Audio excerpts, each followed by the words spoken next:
Salut à tous, bienvenue dans cette nouvelle leçon. Dans cette leçon, nous allons travailler sur les classes et objets. En fait, nous allons introduire.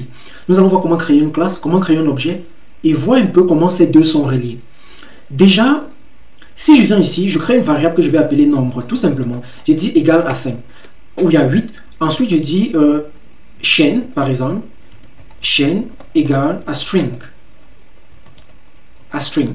Je viens de créer deux variables. Je veux connaître le type de ces deux variables, n'est-ce pas? Je vais dire print type de nombre, par exemple.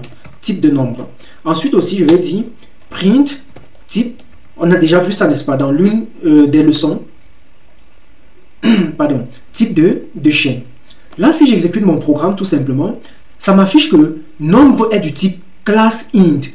Ensuite, ça me dit que chaîne est du type class string. Oh, classe, n'est-ce pas? Classe. Ça veut dire que tous les variables viennent des classes. Ok, essayons quelque chose encore. Je vais dire vrai, par exemple. Vrai égale à true. Ok, je vais essayer de voir le type de vrai. Print type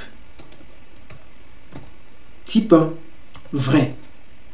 Ok, là je vais prendre une autre variable. Je vais dire nombre flottant. Flottant égale 5.5. Je vais aussi chercher le type print type. Je veux connaître le type de nombre flottant, n'est-ce pas? Ok, allez, bam. Oh, classe. Ça nous dit que toutes les variables que nous venons de définir viennent des classes. La première de la classe int, la deuxième de la classe string, la troisième bool, la quatrième float. Oh, ce sont les différents types que nous avons en Python. Et on utilise ça pour créer tout type de variables complexes, ainsi de suite, de structures complexes. Ça veut dire qu'en Python, tout est objet. Quand je définis 8, c'est un objet. Je définis 5.5, c'est un objet. Ça veut dire que tout en Python vient des classes. Ça veut dire que quand je cherche les types, on voit que ça vient de classe int, ou classe string, classe bool, ainsi de suite. Très bonne information. Retenez que tout en Python est objet. Ok? Maintenant, comment définir nos propres classes pour ne pas seulement utiliser les classes que Python nous fournit? Ne pas seulement utiliser les objets fournis par Python. Comment définir nos propres classes? De telle façon que quand je dis type de l'objet, ça me dit que non, cet objet vient de la classe que toi-même tu as définie. C'est intéressant, n'est-ce pas? Ok, allons-y. Donc, je vais venir ici, je vais dire classe. Donc, pour définir, créer une classe, il y a le mot-clé classe que vous devez toujours mettre, tout simplement. N'est-ce pas? Ensuite, vous devez donner le nom de la classe. Je vais dire par exemple computer. Ok, ma classe s'appelle computer. Voilà, ensuite je vais mettre 2 points. Retenez que le nom de votre classe commence toujours par une lettre majuscule. N'est-ce pas? Ensuite, je vais taper entrée. Oh, Donald, tu as défini une classe computer. Pourquoi? Disons que je travaille dans une entreprise où on fabrique les ordinateurs.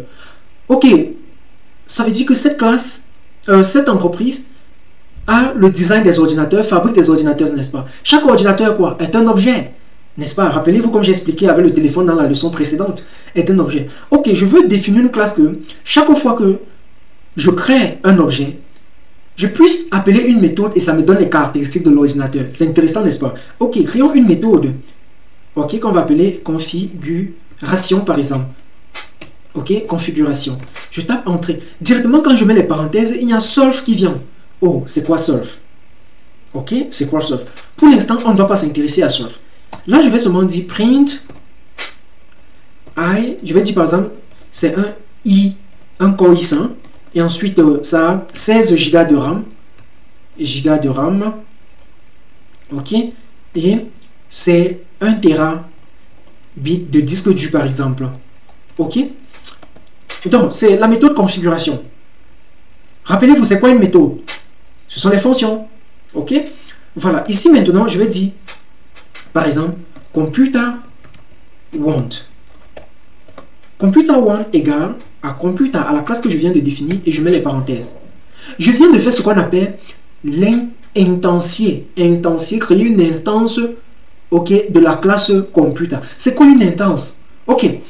Pour ceux qui ont fait l'école, vous savez qu'il y a les classes à l'école, n'est-ce pas? Quand on dit la 6e, la 5e, la 4e. Oh, quand on a ces différentes classes. Ça veut dire que les objets qui sont dans cette classe, les objets représentent quoi ici? Les élèves, n'est-ce pas? Les objets qui sont dans cette classe partagent quelque chose ensemble, ont des caractéristiques, n'est-ce pas? Imaginez qu'un élève de 6e rentre à la maison et qu'on a restitué les copies de mathématiques, par exemple. Et que cet élève a eu 10 sur 20 en maths et c'est la première note. Waouh! 10 sur 20. À première vue, on peut imaginer que l'épreuve était compliquée. Mais généralement, c'est pas ça. Généralement, le parent va penser que, ok, si tu as 10 sur 20, ça veut dire que dans votre classe, la majorité d'entre vous, vous n'êtes pas performant en mathématiques globalement, n'est-ce pas? Parce que tu as 10 et tu as la première note, pourtant c'est une moyenne passable. Ok? Ça veut dire que à partir d'un élève qui a eu 10, on peut imaginer comment sont le reste des étudiants ou des élèves dans cette salle de classe. Une intense, c'est ça en fait. Une intense représente la classe. C'est une image de la classe en fait. Vous voyez un peu. Donc à partir d'une intense, qu'on va aussi appeler un objet, ok, je peux savoir comment la classe fonctionne. Cela n'est pas toujours vrai dans le monde réel, mais c'est toujours vrai en programmation. Ok, c'est toujours vrai. En programmation, quand j'ai un objet, je vois le comportement de l'objet, je peux savoir exactement comment la classe est implémentée, comment la classe est structurée. Ok, donc c'est intéressant. Là encore, je peux créer une intense de plus, n'est-ce pas? Ok. Après ça, j'ai créé dans des instances. Si je fais print type de computer want, ensuite je dis type de computer to, j'exécute. Oh, intéressant. Regardez ce que ça nous affiche. Ça nous dit que classe computer one vient de la classe computer. Computer to vient de la classe computer. Oh, ça veut dire qu'ils sont des objets de computer. Nous venons de créer nos propres objets. Maintenant, comment appeler la méthode sur cet objet? Ok, j'ai computer one, j'ai computer two, n'est-ce pas? Ok, c'est une entreprise qui fabrique les ordinateurs. Maintenant, on veut savoir les caractéristiques de l'ordinateur 1, de computer one. Et il y a la méthode configuration. Vous vous rappelez ce que fait les méthodes, n'est-ce pas? Les méthodes permettent de changer, ok, de changer l'état d'un objet, n'est-ce pas? De changer l'état d'un objet. Et les variables donnent l'état d'un objet. Dans cette méthode-ci, on a juste des variables. Donc cette méthode-ci affiche uniquement les variables, n'est-ce pas? Comment donc appliquer cette méthode?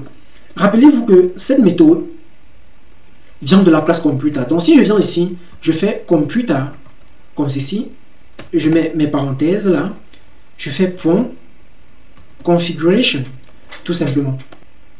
Regardez maintenant, si je viens ici, je fais computer 2 ou 1 point configuration et j'exécute. Vous voyez que cela s'affiche 2 fois. N'est-ce pas? Cela s'affiche 2 fois. Donc, regardez bien ce qui se passe ici. Computer et computer, les deux fonctionnent parce que les deux sont les images de la classe. Celle-ci est image d'elle-même et par contre, celle-ci est l'image de la classe. Ok? Et l'image de la classe, on peut donc appliquer la méthode dessus. Vous allez remarquer qu'il y avait un self. Le self, en fait, représente l'objet.